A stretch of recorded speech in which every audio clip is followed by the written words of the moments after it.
नमस्कार मित्रों, मैं अनीता श्रीवास्तव आपका हार्दिक अभिनंदन करती हूँ।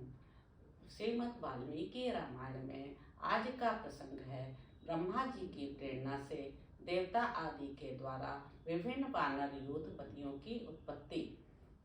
जब भगवान विष्णु महामनस्वी राजा दशरथ के पुत्र भाव को प्राप्त हो गए, तब भगवान ब्रह्मा जी ने संपूर्ण देवताओं से इस प्रकार कहा, देवगण, भगवान विष्णु सत्य प्रतिज्ञ वीर और हम सब लोगों के हितैषी हैं। तुम लोग उनके सहायक रूप से ऐसे पुत्रों की सृष्टि करो जो बलवान, इच्छानुसार रूप धारण करने में समर्थ, माया जानने वाले, शूरवीर, वायु के समान वेगशाली, नीतिज्ञ, बुद्धिमान, विष्णु तुल्य पराक्रमी, किसी से परास्त न होने वाले, तरह तरह के उपायों के जानकार, दिव्य शरीरधारी तथा अमृत भोजी देवताओं के समान सब प्रकार की अस्त्र विद्या के गुणों से संपन्न हूँ। प्रधान प्रधान अप्सराओं, गंधर्वों की स्त्रियों, यक्ष और नागों की कन्याओं, ऋक्षों की स्त्रियों, विद्याधारियों, किन्नरियों तथा वानरियों के गर्भ से वानर रूप में अपने ही तुल्य पराक्रमी पुत्र उत्पन्न करो।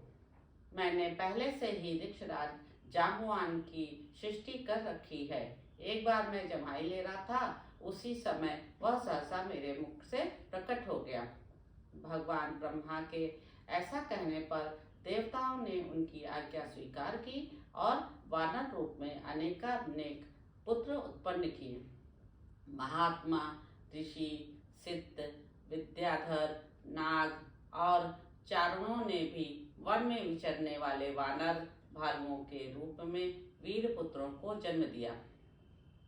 देवराज इंद्र ने वानर राज बाली को पुत्र रूप में उत्पन्न किया, जो महेंद्र पर्वत के समान विशालकाय और बलिष्ठ था। तपने वालों में श्रेष्ठ भगवान सूर्य ने सुग्रीव को जन्म दिया।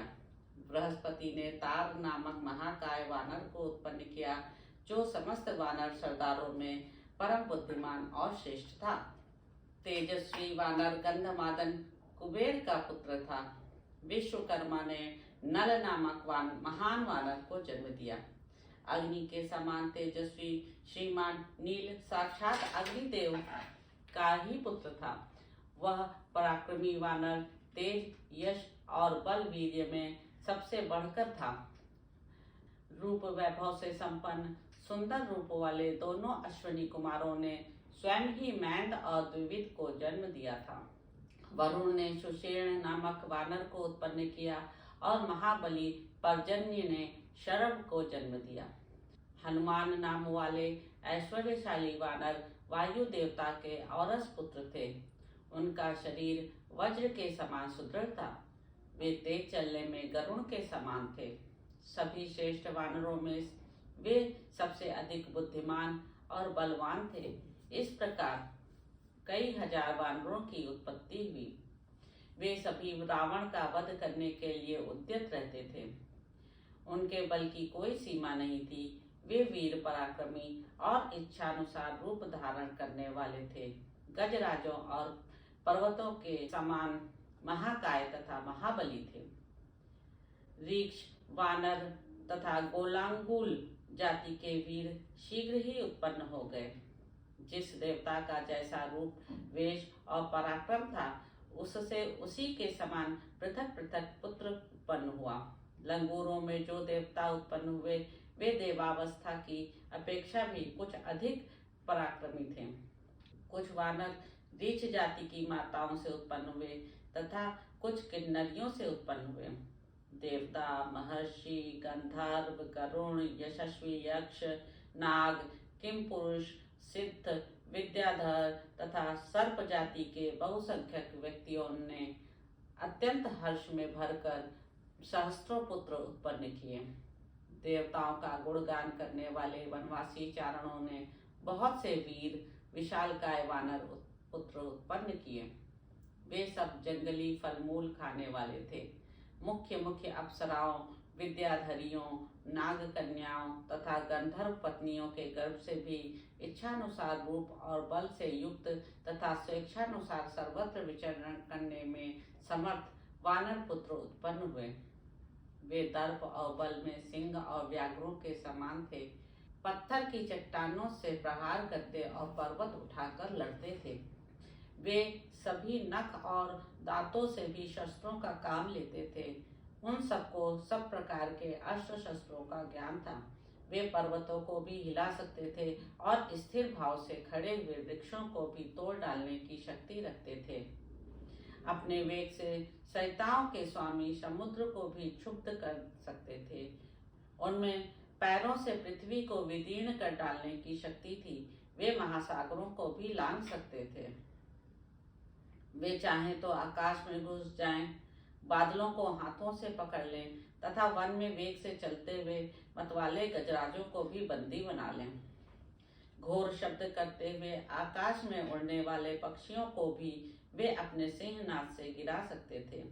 ऐसे बलशाली और इच्छानुसार रूप धारण करने वाले महाकाय वानर यूथपति करोड़ों की संख्या में उत्पन्न हुए।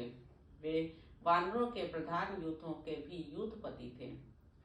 उन यूथपतियों ने भी ऐसे वीर वानरों को उत्पन्न किया था जो यूथपतों से भी श्रेष्ठ थे। वे और ही प्रकार के वानर थे। इन प्राकृत वानरों से विलक्षण थे। उनमें से सहस्त्रों वानर यूथपति वृक्षवान पर्वत के शिखरों पर निवास करने लगे। दूसरों ने नाना प्रकार के पर्वतों और जंगलों का आश्रय लिया। इंद्र कुमार वाली और सूर्य नंदन सुग्रीव ये दोनों भाई थे। समस्त वानर यूथपति उन दोनों भाइयों की सेवा में उपस्थित रहते थे। इसी प्रकार वे नल नील हनुमान तथा अन्य वानर सरदारों का आश्रय लेते थे।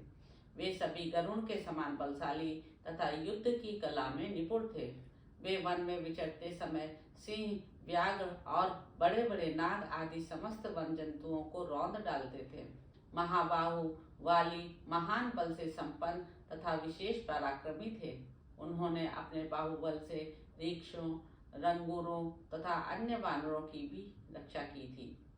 उन सबके शरीर और पार्थक्य सूचक लक्षण नाना प्रकार के थे। वे शूरवीर वानर पर्वत, वन और समुद्रों सहित समस्त भूमंडल में फैल गए थे। वे वानर यूथपति मेघ समूह तथा पर्वत शिखर के समान विशालकाय थे। उनका बल महान था। उनके शरीर और रूप भयंकर थे। भगवान श्री राम की सहायता के लिए प्रकट हुए उन वानर वीरों से यह सारी पृथ्वी भर गई थी। तो इस प्रकार मित्रों, बालकांड में निहित 17वां सर्ग यहाँ समाप्त होता है। आशा है आपको इसका आनंद प्राप्त हो रहा होगा। नमस्कार मित्रों।